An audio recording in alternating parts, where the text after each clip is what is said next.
May bagong labas ang kilat na portable power inverter. Yan.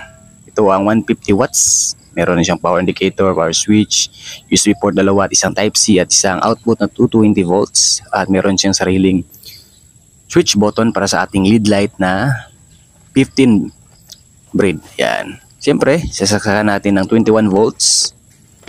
Yan, na battery.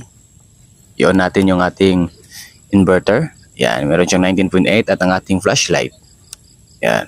Ganda ito guys, yung bagong model ng kilat portable power inverter. So yan, pwede kayo mag-charge dito ng cellphone, earbuds, tablet. Yan, na gamit yung ating fast charging na charger. Yan, pwede natin mag-charge dyan. Pwede din natin gamitin ito sa ating ring light or background light. Yan, kahit sa ating gamit yung ating USB port. Yan na 5 volts. Yan, pwede natin gamitin guys. Siyempre, in case na wala kayong flashlight o kailangan yung dagdag na emergency light, pwede rin sa ating 220 volts na output. Yan, pwede. Pwede yung saksak yun guys. Pwede natin gamitin, in case na wala kayong fast charging na charger, meron tayong isa. Yung kulay orange, pwede natin isaksak dyan. Yung ating fast charging na USB port. Siyempre, kung may iPhone ka, gagamit ka ng Type-C to Type-C. Meron ding Type-C. Yan, huwag mag-alala.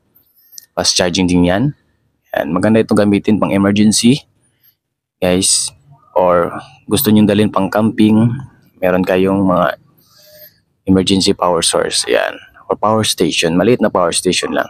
May sarili din siyang emergency na ilaw. Yan, ilalagay ko na lang yung link sa description box below.